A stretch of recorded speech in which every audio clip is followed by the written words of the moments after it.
Jazz has always been more than music. It is a voice, a spirit, and a mirror of the times. Stories of musicians who embodied its sound and gave it meaning. Their instruments carried history, struggle, and deep expression. This video looks closely at some of the people that Sonny Rollins ever worked or interacted with in different ways, from band leaders to soloists, from singers to players, each leaving their mark in his heart. But before we dive into Sonny's list, there's one name that stands out for shaping his journey more than most, a man whose silence spoke louder than words. Can you guess who? Monk. The quiet architect. Thelonious Monk was one of the most original voices in modern jazz. His style was very different from that of many of his fellow jazz singers, and this difference gave him a reputation that still lasts today. He did not speak much in public and often preferred to stay quiet, but his music spoke for him in a way words could not. This quiet approach earned him respect as someone who changed the direction of jazz without needing to dominate the spotlight. Monk began making a name for himself in the 40s, when jazz was changing from the swing era into something faster and more complex. He became closely linked with the development of bebop, a style that gave musicians more freedom to improvise. But while many players filled their solos with fast runs and flashy lyrics, Monk did something very different. He used space, silence, and sudden shifts in rhythm that caught listeners off guard. His instrumental skills were marked by strong, flat-fingered strikes, unusual harmonies, and notes that sounded rough at first but soon revealed a deeper logic. Monk's music was not easy to understand at first. Even other musicians sometimes had the same experience. Club owners were slow to book him, and audiences needed time to get used to his sound. However, musicians who paid attention realized that Monk was not playing randomly. Everything he did had structure and meaning. His compositions like Round Midnight, Straight No Chaser, and Blue Monk showed a balance between simplicity and depth. They were pieces that could be remembered easily, but revealed new applied techniques the more they were played. As a band leader, Monk surrounded himself with younger players who would later become stars. Musicians like John Coltrane, Sonny Rollins, and Art Blakey all worked with him at important points in their careers. They learned from his sense of timing, his choice of vocals, and his ability to create music that sounded both modern and timeless. His quiet presence allowed these musicians to develop their own voices, but the mark of Monk was always there in the background. Even though Monk was soft-spoken, he had a strong sense of individuality. He dressed in sharp hats and sunglasses and sometimes danced while the band played. These touches made him stand out. People found his talent strange. It is part of what made him stand out. By the 1950s and 1960s, people had come to accept Monk as one of the key architects of modern jazz. He had gone from being misunderstood to being celebrated and admired. His influence spread beyond jazz, reaching musicians in rock, classical, and other styles. He had built a language of his own, and even without many words, he left behind a structure that countless musicians still build on today. But just as Monk's language reshaped jazz, another voice was rising in New York, burning, restless, and impossible to ignore. Could John Coltrane push the boundaries even further than Monk? Train. The burning voice. John Coltrane came to New York and established himself easily as a result of his music career. In every instance that Sonny Rollins talked about him, he was respectful. In interviews, Rollins referred to him as a hard worker because of his dedication and staying true to his purpose. Coltrane has performed with numerous bands, together with Miles Davis and on his own records. Two of his albums were significant milestones: Blue Train and Giant Steps. The style of John Coltrane evolved. He employed extended apexes of tunes, which some referred to as wants of sound. The dynamic was an inundation of great tones. Rollins also felt work and the impulse of it. The choice of space and single strong lines that was favored by Rollins was substituted with lengthy runs and thick trails by Coltrane. The difference between them was evident. They were not rivals in fighting one another. They were operating during the same time period in the city. They found each other in the clubs and even during late sessions, and they shared their ideas. The Five Spot Cafe and the Village Vanguard were some of the places where they met. A Love Supreme was another significant composition of the 60s, which Coltrane recorded later and demonstrated the extent to which he could develop his gift. Saxophone Colossus by Rollins preceded the great breakthroughs made by Coltrane, although they each later proceeded in directions that reflected the goings-on around them. Giant Steps by Coltrane demonstrated a fresh attitude to the changes in harmony. Musicians were attentive listeners and paid attention to the way he traversed chords. Rollins heard those movements and borrowed some of the ideas into his own playing without abandoning his own style. Personal focus on practice was also strong in Coltrane. According to stories of those days, he spent hours working alone. Rollins interviewed Coltrane on the topic of his consistent work and how this influenced the sound that was heard by the people. The contemporary music became quick. In the 60s, Coltrane got into very broad forms in his search for a new sound. These years depicted another Coltrane, the one who stretched sound and discovered new tone. One can easily notice the difference if one listens closely and compares the two. Sonny Rollins with one clean line, John Coltrane with long and full flows. Rollins described Coltrane as an equal who was a driving force behind ideas. Their paths were the same, spending time together. Very inspiring, right? That was the making of the futures of many players during those meetings that were here in the same city at the same time, and that made Coltrane one of the names Rollins came back to when questioned about who was the most important to him. But just as Coltrane pushed Rollins toward new horizons, another figure was about to hold up a mirror to his music, forcing him to rethink everything. Could that figure be Miles Davis himself? Miles, the mirror. Miles Davis used music as a way of sharing his thoughts and feelings. Sonny Rollins noticed this while he moved through the New York scene. They met in many different places you can imagine. Rollins played with Miles in the early 1950s and appears on sessions from 1951, such as Conception and My Old Flame. They spent late nights talking about music and life. Rollins later said that Miles gave him first refusal for the tenor chair when Miles formed his 1955 quintet. The two men were close at times and could share their interactions with people. Miles led some artists and always taught them how to be successful in the industry. One landmark release was Kind of Blue from 1959. That project asked soloists to work inside wider spaces in the tune. Sonny Rollins listened to those moves and used them to sharpen his. Miles could change the feeling of a song with a short line, and other musicians noticed that change immediately. On stage, Miles maintained a rigid control of who would perform and at what time. He preferred straightforwardness and would not retain someone who did not work to the plan. Such a style of leadership required musicians to be ready. Rollins felt the power of control there and was aware of it in the clubs they belonged to. Sometimes Miles would sit on the verge of a stage and pluck away a short note, and then would shy away, with the room not ceasing to turn because of what he had just said. Their collaboration in the studio is a result of a number of previous interactions. On October 5th, 1951, the group assembled in Apex Studio in New York. Some of the musicians present that day were Jackie McLean, Walter Bishop Jr., Tommy Potter, and Art Blakey. Songs from that recording were subsequently released by the Prestige label and have been included on compilations that collected those years in a single location. These are early days that show Miles's hunger for new sound, and Rollins was a young player who was discovering his voice in that field. Later on, each man followed his path. Rollins increased his solo work and chose long live shows, while Miles moved toward new forms in the 1960s and 1970s. Even when they followed different paths, they kept a shared memory of working together in New York. Sonny Rollins talked of Miles as a musician who was highly talented in music.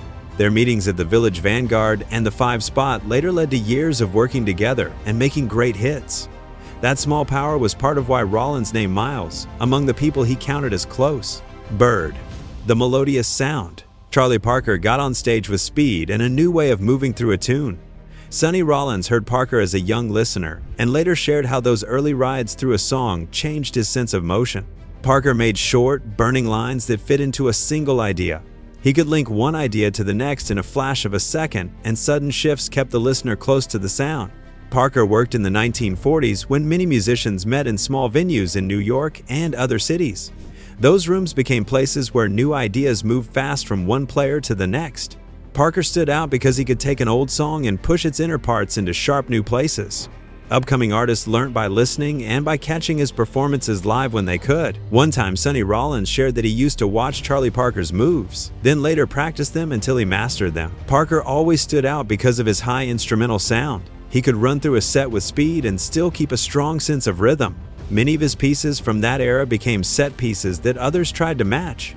Listeners found a strong direction in Parker's work, and many later musicians used that direction as a starting point for their own work. Rollins paid close attention to how Parker arranged his lyrics and matched them with the tune. He noted how a short burst could carry a full thought if it landed in the right place. Most of the time, Rollins would spend hours with copies of Parker music, learning the moves and then changing them to fit his own sound. Those hours at home were a common thread among many artists of that generation. Parker also influenced how songs were put together. He tried quick runs over the underlying chords and found paths that few had used before. These runs showed a new way to move through a form, and they forced listeners to follow a quick chain of ideas. Musicians studied those paths, and some built entire sets of moves from what Parker had shown. On stage, Parker mixed speed with a clear pulse that kept the band tied to the tune. Rollins learned to balance motion with withheld moments so a line would come out perfectly. Though both men chose different directions later, the early push from Parker stayed present in many Rollins performances. Parker often worked with Dizzy Gillespie and with a small group of upcoming artists who pushed the new style. These partnerships regularly reached listeners in many different locations. For Rollins, the shock of hearing Parker first stayed with him through a long career, and he named Parker often when asked who had left a lasting mark on his early years. But if Parker lit the spark, who was the towering figure Rollins saw as a living model, the man whose sound defined the tenor sax before anyone else dared to push it further? Hawk. The model, Coleman Hawkins, stood out as one of the first great tenor saxophone players. His 1939 take on Body and Soul shocked listeners and set the bar high for solo work. You could tell they did a lot with just one song, and everything came out well blended in sync. How would you describe that? Pure creativity, right? Sonny Rollins grew up in Harlem, and he watched Hawkins in the neighborhood. Rollins has told stories of waiting outside Lou's Theater and of seeing Hawkins sit in the front row during shows. Rollins later called Hawkins an idol and a model for jazz and for well-written lyrics. In 1963, Rollins and Hawkins recorded an album together titled Sonny Meets Hawk. The sessions took place at RCA Victor Studio B in New York on July 15 and 18, 1963. George Avakian was the producer. The album was a mix of their old songs and new ones. On that album, the two played side by side and witnessed the work of two different generations. The set included Yesterday's All the Things You Are, Lover Man, and Rollins' own At McKay's. The session featured Paul Blee, Bob Cranshaw, Henry Grimes, Roy McCurdy, and Don Cherry. Contemporary reviews talked of a powerful synchronization to come up with such a great hit, which seems to be a challenge when looked at deeply. Hawkins had a full and warm sound that many found commanding. He transformed complicated lines that could bend a tune and bring out a good, well-thought-out song. He first played with Mamie Smith's Jazz Hounds and later joined Fletcher Henderson's orchestra in the 1920s. Hawkins also spent time in Europe and returned to the United States with a growing name that followed him through the 1930s and beyond. He kept recording and appearing on both big and small stages, and his name remained common when musicians talked of their earlier masters. Rollins recorded Sonny Meets Hawk at a point when he was testing his own voice in many directions. Their collaboration gave listeners a direct opportunity to hear two generations sharing a set. For Rollins, that moment was very important to him as an individual and largely to his music career. They shared the same hood. And for Rollins, the chance to make music with Hawkins was an acknowledgement of a long line of work that reached back before him. People still point to the album as a strong link between two eras of the tenor saxophone, where the old soul sound sits next to a young soul. His nicknames Hawk and Bean followed him through his entire life. He spent a decade with Fletcher Henderson's orchestra in the 1920s and became a leading soloist. Musicians were always keen on his command of chords and his way of moving across a song. Hawkins remained active and present in New York into the 1960s, appearing in concerts and tours. His name continues to live on, but while Hawkins carved out the path for the saxophone, another voice haunting, defiant, and unforgettable was shaping the very soul of jazz itself. Could anyone ignore Billie Holiday? Holiday, the voice he carried. Billie Holiday had a voice that lived in the mind of anyone who heard it. She was called Lady Day. Her way of holding a tone and shifting a small sound made her songs fresh and alive. She worked with Teddy Wilson and Lester Young. Her versions of God Bless the Child and Strange Fruit placed her among the most talked about singers of the mid-20th century. Sonny Rollins talked about Billie Holiday with a lot of respect. He said, "I have to go back to Billie Holiday. Billie Holiday was such a seminal figure in my life. Everything about her is heavenly. What a courageous woman she was."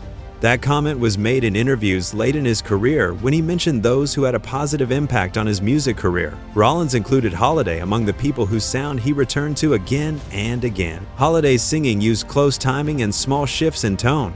She could stretch a single word until it carried weight. She bent her voice in ways that made them sound both fragile and strong. Writers could tell of how her lines could change a song simply by the way she held one small sound. Sonny Rollins made his own version of one of her songs. He included God Bless the Child on his 1962 album, The Bridge. The Bridge was the first major album he made after a long break from his music. On that album, he worked with guitarist Jim Hall and bassist Bob Cranshaw. Ben Riley joined on percussion for most tracks. The performance of God Bless the Child on The Bridge is smooth and slow. The producers kept the central tune clear. Holiday spent years on stage and in the studio. She sang with big bands and with small groups too. Her collaborations with Lester Young are often mentioned by many people. He gave her the nickname Lady Day. Together, they made many sessions that are still listened to today. Holiday also made many solo sessions that captured her close style and her tone. Writers list their most well-known titles by name. Good Morning Heartache, Lover Man, and God Bless the Child are among the songs that come up most often. She worked with managers and leaders in the music business, and she recorded for several labels for many years. When Sonny Rollins talked about her, he named a voice he kept returning to. He chose to include her song on a major album in the early 60s. That choice produced a version that will be listened to for generations to come. The link between a tenor player and a singer may surprise some, but the album shows Sonny Rollins offering a version of a song strongly linked with Holiday. Billie Holiday's name is familiar to many. Her work continues to be the talk of the town even after so many years. The stories of these artists show how jazz was built by joined hands. Each brought a sound that influenced the music and gave it direction. Their records, concerts, and ideas moved across time, linking generations. Jazz remains tied to its names, and their work continues to guide upcoming musicians. Don't forget to like, comment, and subscribe to our channel for more fascinating stories.